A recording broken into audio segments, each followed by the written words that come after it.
நேற்று நடந்த England Australia மேட்சை நம்ம பேசிட்டு அந்த பயம் எப்படி இந்தியாவை வந்து தாக்கத்தை ஏற்படுத்த போது மனநிலையில் அப்படின்னு நினைக்க போகிறேன். ஸோ 352 ரன்னு சேசிங்கில் ரெக்கார்ட் பிரேக் பண்ணியிருக்காங்க ஐசிசியில் ஆஸ்திரேலியா. எப்படி இருந்துச்சு மேட்ச் வந்து எல்லாருமே எக்ஸ்பெக்ட் பண்ணவே இல்லை ஆஸ்திரேலியா வந்து இவ்வளோ ஃபாஸ்ட்டாக நேற்று இந்த விக்ட்ரி எடுப்பாங்க அப்படின்னு. ஏன்னா அவங்களோட மெயின் ஸ்ட்ரென்த் யாருமே இல்லை நேற்று டீமில். பார்த்தீங்கன்னா போலிங் வந்து யாருமே இல்லை. ஸ்டார்க்காக இருக்கட்டும், பேட் கமின்ஸாக இருக்கட்டும்.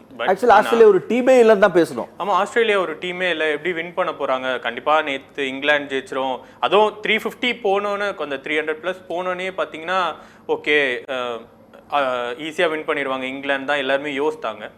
பட் அவங்களோட பேட்டிங் ஸ்ட்ரென்த்து அப்படின்னு நம்ம அப்படி ஓப்பனிங் எடுத்தோன்னு பார்த்தீங்கன்னா ஹெட்டும் அவுட் ஆகிட்டாரு, ஸ்மித்தும் அவுட் ஆகிட்டார். ஸோ ரெண்டு பேருமே ஒரு மேட்சை வின் பண்ணி கொடுக்குற ஆட்கள் ரெண்டு பேருமே அவுட் ஆனோடனே எல்லாருமே எக்ஸ்பெக்ட் பண்ணது வந்து ஓகே ஆஸ்திரேலியா இன்னைக்கு முடிஞ்சிருச்சு. பட் எங்கேருந்து வந்தார்னே தெரியல. ஜாஷ் இங்கிலீஷ் அடி பிரிச்சிட்டாரு. அதுவும் இங்கிலீஷ் கண்ட்ரிக்கு இங்கிலீஷ் ஒரு பெரிய ஆமாம். இங்கிலாந்து வந்து ஆர்ச்சர் போடுறாரு ஸ்பீடு, அவர் அவ்வளோ ஸ்பீடாக போகிறார். அவர் ரிவர்ஸ் ஸ்வீப்பில் 6 அடிக்கிறார். இன்னொன்று மேக்ஸ்வெல் நம்ம எப்பவுமே தெரியும். ஆக்சுவலாக நம்ம ஷாட்டை வந்து மறந்துடவே கூடாது. ஷாட்டுடைய ஷாட்ஸ் எல்லாமே ரொம்ப சூப்பராக இருந்துச்சு. ஆரம்பம் அந்த ஓப்பனிங் பேர் அவனும் லெபுசனே வந்து ஆடின அந்த இன்னிங்ஸ் வந்து ரொம்ப பெரிய பில்டப். நான் கூட மிடில் ஆர்டரில் இவரு அதாவது லிவிங்ஸ்டனும் இவனும் போடும்போது கண்டிப்பாக விக்கெட் விழுந்துருவாங்க அப்படின்னு தான் யோசிச்சு நான் மேட்சை ரொம்ப சீரியஸாக பார்த்துட்டு இருக்கும்போது இங்கிலீஷுடைய டேர்னிங் பாயிண்ட் நீங்கள் சொன்ன மாதிரி ஃபேண்டாஸ்டிக்காக இருந்துச்சு. அதுக்கப்புறம் அலெக்ஸ் கேரி ஒரு பார்ட்னர்ஷிப் கொடுத்தாரு, ஒரு 60 சம்திங் ரன் பயங்கரமா ஆனா. அதுக்கப்புறம் கடைசியாக மேக்ஸ்வெல் வந்து அவருடைய பாணியில் 47 ஓவர்ஸில் இதை வந்து பீட் பண்ணுறாங்க அப்படின்னு சொன்னால் ஐசிசி இந்த டோர்னமெண்ட்டில் ஆஸ்திரேலியா சொல்லித்தர மிகப்பெரிய விஷயம் என்ன பார்த்தீங்கன்னா பேட்டிங், அதாவது அந்த பால் டு பால் ஆடுறது நம்ம எப்பவுமே பேசுறது தான். ஸோ நீங்கள் சொன்னீங்களா அந்த பார்ட்னர்ஷிப் தான் ரொம்பவே முக்கியம். ஆஸ்திரேலியாவில் பார்த்தீங்கன்னா மெயின் 2 விக்கெட் விழுந்தாலுமே ஷார்ட்டும் மார்க்கஸில் நின்று கொஞ்சம் நிதானமாக அந்த ஒரு 20 ஓவர்ஸ் வரைக்கும் அப்படி கொஞ்சம் கேப் கிடைக்கும் போது 4 அடிச்சாங்க. அவங்க ரன்ஸ் பவுண்டரி அடிக்கல. இதுதான் நம்ம இந்தியா டீம் வந்து கத்துக்க வேண்டிய பாடம் நான் நினைக்கிறேன். மிடில் ஆர்டர்ல நீங்க மேட்ச் பார்த்துட்டே இருக்கும்போது நினைக்கிறேன் ஒரு 5 ஓவர்ஸ் 6 ஓவர்ஸ் 7 ஓவர்ஸ் பவுண்டரியே இல்லை அப்படின்னு சொல்லி. ஆனா நேத்து மேட்ச்ல நம்ம கத்துக்க வேண்டிய பாடம் என்னன்னா ஓவருக்கு ஒரு பவுண்டரியை அவங்க வந்து ஆமா இப்போ பாத்தீங்கன்னா 350ன்றது ஓடியோட மேக்ஸிமம் ஸ்கோரை வந்து அவங்க செட் பண்ண ஆரம்பிச்சிட்டாங்க. ஏன்னா T20லே 200 250 அடிக்க ஆரம்பிச்சோன்னு. ஸோ ஓடின்றது கொஞ்சம் 300 350+ ஸ்கோர் போக ஆரம்பிச்சிச்சு. நம்ம பங்களாதேஷ் கூடயே பார்த்தீங்கன்னா 240 ரன்ஸை வந்து லாஸ்ட் வரைக்கும் இழுத்து ஆடினர்லேருந்து வந்து கொஞ்சம் யோசிக்கணும் இன்னைக்கு. ஏன்னா பங்களாதேஷோட போலிங்கும் அவ்வளோ எக்ஸ்ட்ராடினரியாக இருக்குன்னு நம்ம சொல்ல முடியாது. பட் இன்னைக்கு பாகிஸ்தானோட போலிங் வந்து ரொம்பவே டஃப். அப்போ நம்ம ஆஸ்திரேலியாவில் பார்த்தீங்கன்னா அவங்க ஃபுல் ஃபோக்கஸே பேட்டிங்கில் யோசித்தாங்க. ஏன்னா கண்டிப்பாக போலிங் பிச் கிடையாது அங்கே வந்து பெரிய விக்கெட் இல்லை, பெரிய டேர்ன் இல்லை போலிங்கில். அப்போ பார்க்கும்போது அவங்க பேட்டிங் பார்ட்னர்ஷிப்பை நல்லா பில்ட் பண்ணி அந்த மேட்சை கடைசி வரைக்கும் வின் பண்ணுறது வந்து ஆஸ்திரேலியாவோட இது எப்பவுமே. இப்போ இந்தியா பாகிஸ்தான் மேட்சுக்கு வரும் ஃபாஸ்ட்டாக.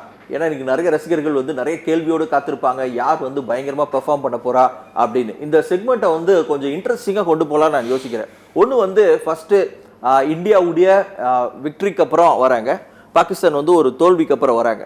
ஸோ இவங்க 2 பேருடைய மனநிலையும் விக்ட்ரி தோல்வியை தாண்டி வெறித்தனமாக இருக்க போகிறாங்க. பாகிஸ்தானை விடவே கூடாது. லாஸ்ட்டு இதில் நீங்கள் பார்த்தீங்கன்னா ஐசிசி டோர்னமெண்ட்டில் டாமினேட்டடாக இந்தியா தான் வின் பண்ணிகிட்டே வராங்க. அதை தாண்டி ஒரு விஷயம் என்னன்னா ஐசிசியில் டாமினேட் பண்ணாலும் சாம்பியன் டிராஃபியில் இந்தியா வந்து லாஸ் பண்ணியிருக்காங்க. ஸோ இதை வந்து பழி தீர்க்கிறதுக்கு இந்தியா வந்து ரெடியாக இருப்பாங்க. அதை தாண்டி இந்தியா 11 தாண்டி பேசக்கூடிய கிரிக்கெட் பிளேயர்ஸ் எக்கச்சக்கம் இருக்காங்க.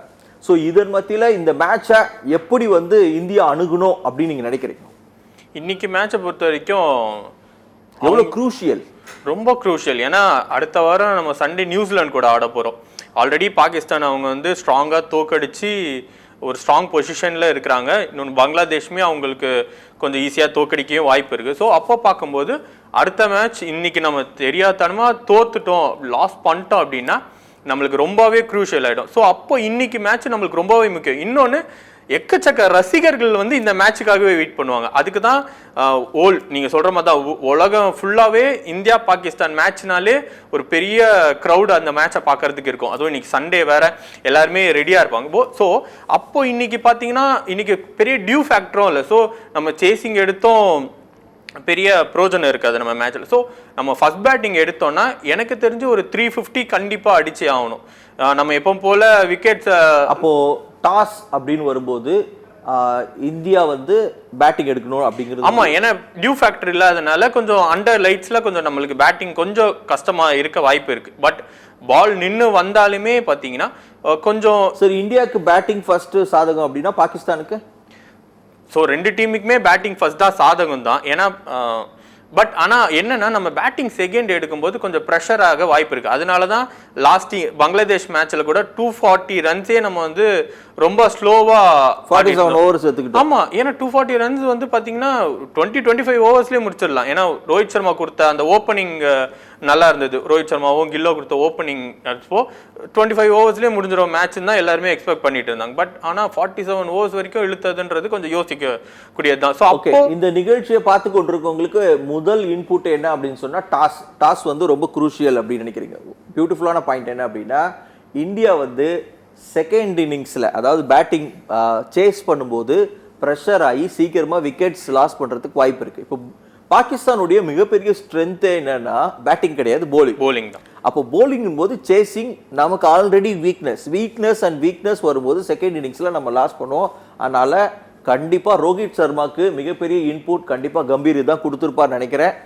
ஸோ டாஸ் வின் பண்ணால் பேட்டிங் தான் எடுக்கணும் அப்படின்னு சொல்லி அப்படி பேட்டிங் சூஸ் பண்ணாதான் இந்தியாவுக்கு வந்து ஒரு பெரியது. ஒருவேளை லாஸ் பண்ணிட்டாருன்னா அதை எவ்வளோ ரன்குள்ள பாகிஸ்தானை இது பண்ணு?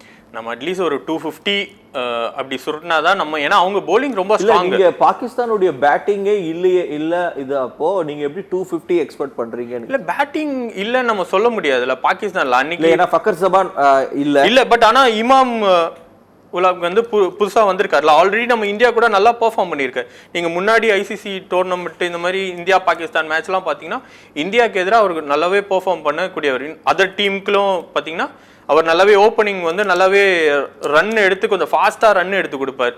இன்னொன்னு பாபர் அசாம் அன்னைக்கு ஏதோ பாபர் அசாம் வந்து நம்ம விளையாட விட்டாதான் நமக்கு வந்து நல்லது அப்படின்னு சொல்றாங்க. ரசிகர்களுடைய எதிர்பார்ப்பு என்ன அப்படின்னா டொக்குன்னு ஒரு டெஸ்ட் மேட்ச் இன்னிங்ஸ் விளையாடுறாரு. எல்லாருமே டெஸ்ட் மேட்ச் இன்னிங்ஸ் வந்து நம்ம விளையாட நமக்கு ரொம்ப இது. நிறைய பேர் சொல்றாங்க, நம்ம இப்போ லோக்கல் கிரிக்கெட்லாம் நம்ம சொல்லுவோம், இவன் அவுட்டே பண்ணாதரா மச்சான், கேட்ச் வந்தா கூட விட்டுறா அப்படின்னு சொல்லுவோம். அந்த மாதிரி ஒரு நிலைமை ஒரு பெரிய ஸ்டார் பிளேயருக்கு வந்திருக்கு நினைக்கிறீங்களா? நம்ம அப்போ பார்த்தீங்கன்னா நம்ம இந்தியாவிலேயோ அதே ஸ்டார் பிளேயர்ஸ்க்கு இந்த நிலைமை இருக்கிறப்போ, ஸோ நம்ம பாபர் அசாமை குறைஞ்சி இடவே போட முடியாது. ஒரு மேட்ச்ல ரிஸ்வானும் பாபர் அசாமும் நின்று ஒரு 250+ ரன்ஸை வந்து ஈஸியாக அவங்க ரெண்டு பேருமே நின்று விக்கெட் இல்லாம சேஸ் பண்ணி நம்மள முடிச்சாங்க. ஆமா, ஸோ அப்போ பார்க்கும்போது பாபர் அசாம் நம்ம வந்து சாதா இட போடுவோம். இன்னொன்னு அவர் அழகா ஆஃப் சைட்ல கட் அடிச்சு ஈஸியா பவுண்டரி எடுக்கக்கூடியவர். நம்ம அவர் நின்று ஆடினாலுமே கவர் டிரைவ் அப்படின்னா பாபர் அசாம் தான். ஏன்னா நம்ம இந்தியாலயும் பாத்தீங்கன்னா விராட் கோலி இருக்கலாம், பட் விராட் கோலி பாலுக்கு பால் ஆடுவார். பட் பாபர் அசாம் வந்து கிடைக்கிற பால பவுண்டரி அடிச்சு ஆடுவார். நம்ம அது ரொம்பவே கிளியரா நோட் பண்ணோம். இன்னொன்னு அவங்க பாத்தீங்கன்னா ரொம்ப அருமையான மேட்ச் அப். ஒன்னு இந்த பக்கம் கோலி இருக்காரு, இந்த பக்கம் பாபர் அசாம். பாகிஸ்தானுடைய அத்தனை ஃபேன்ஸும் பாபர் அசாம் மேல நம்பிக்கை வச்சிருக்காங்க. பாபர் அசாம் இன்னைக்கு எப்படியாவது திரும்ப ஃபார்முக்கு வரணும், பயங்கரமா விளையாடணும் அப்படின்னு. நம்ம எல்லாருமே இந்தியன்ஸ் எல்லாருமே கோலி மேல இது வச்சிருக்கோம். ஸோ இவங்களுடைய மேட்ச் அப்ல யார் பெட்டர் இன்னிங்ஸ் இன்னைக்கு விளையாடுவா? பெட்டர் இன்னிங்ஸ் வந்து நம்ம வந்து ஒரு இந்தியன் ஃபேன்னால கோலி ஆடணும்ன்றது தான் நம்மளுக்கு எதிர்பார்ப்பு. என்னென்ன விஷயத்துல எல்லாம் கோலி வந்து மிஸ் பண்றாரு? லாஸ்ட் இன்னிங்ஸ் நம்ம கொஞ்சம் ரிவைஸ் பண்ணலாம்னு நினைக்கிறேன். திரும்ப நீங்க அது அஸ் எ கிரிக்கெட்டரா நான் அந்த இன்னிங்ஸை பார்க்கும்போது இன்னும் ஒரு ஃபார்முக்கு வரல அப்படின்னு நினைக்கிறேன். இன்னொரு விஷயம் என்னன்னா, ஒரு 20 ரன்ஸ் அவர் தாண்டிட்ட உடனே சரி ஓகே பாதி இதை தாண்டிட்டாரு, ஈஸியா 50 போட்டுருவார் அப்படின்னு நினைக்கும் போது திரும்பவும் அதே லெக் ஸ்பின்ல வந்து ஒரு இதாகிறாரு. இன்னும் அந்த இன்னிங்ஸை வந்து இது பண்ணல. ஸோ நிறைய எக்ஸ்பர்ட்ஸ் எல்லாம் என்ன சொல்றாங்க அப்படின்னு சொன்னா, டிஃப்ரெண்ட் ஷார்ட்டே விளையாட மாட்டார். ஒரே ஸ்ட்ரைட் டிரைவ், லாங் ஆன்ல சிங்கிள்ஸ் விளையாடுறது, அப்புறம் வந்து இது கவர்ஸ்ல ஒரு சிங்கிள்ஸ் விளையாடுறது, அதுக்கப்புறம் ஸ்கொயர்ல ஒரு சிங்கிள்ஸ் விளையாடுறது. நீங்க பாருங்களேன், ஃபீல்டிங் செட்டப் கோலிக்கு வேற எங்கேயுமே இல்லை. ஸோ ஏன் ஸ்வீப்லாம் விளையாட மாட்டாரு அப்படிங்கிற ஒரு பெரிய கேள்வி வருது. ஒரு பெரிய ஸ்டார் பிளேயர் ஹர்பஜன் சிங் அவருக்கு கமெண்ட் பண்றாங்க. ஸோ அனில் கும்ப்ளே வந்து கமெண்ட் பண்றாரு. அஸ் எ பவுலர்ஸ் இவங்கெல்லாம் லெஜெண்ட்ஸ் பவுலர்ஸ் தான். ஆனா இப்படிப்பட்ட லெஜெண்ட்ஸ் எல்லாமே ஒரு பெரிய லெஜெண்ட்ஸ்க்கு வந்து டீச் பண்ற அளவுக்கு கோலியுடைய பெர்ஃபார்மன்ஸ் இருக்கும்போது கோலியுடைய மனநிலை இன்னைக்கு எப்படி இருக்கும்? ஸோ பாகிஸ்தானோட மேட்ச் வந்தாலே கோலியோட மனநிலை வந்து கொஞ்சம் வேற மாதிரி தான் இருக்கும். ஸோ இது வரைக்குமே பாகிஸ்தான் கூட அவர் நல்லா தான் பெர்ஃபார்ம் பண்ணியிருக்கார். பாகிஸ்தானுக்கு எதிராக பார்த்தீங்கன்னா கோலி வந்து எப்பவுமே நல்லா பெர்ஃபார்ம் பண்ணும். ஸோ ரீசன்ட் ஃபார்ம் இல்லைனாலுமே பட் சேசிங் வந்ததுன்னா கண்டிப்பாக இன்னைக்கு நம்ம வந்து கோலியை நம்பலாம் பாகிஸ்தானுக்கு எதிராக.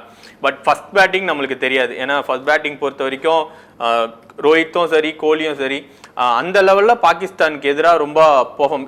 திடீர்னு விக்கெட் விட்டுறாங்க. அதுவும் அவங்க போலிங் நசீம் ஷா வந்து அப்படியே அவுட் சைட் ஆஃப் இல்லை அழகா ஸ்விங் பண்ணி அழகா 2 பேர் விக்கெட்டையும் எடுத்துட்டு போயிடுவார்.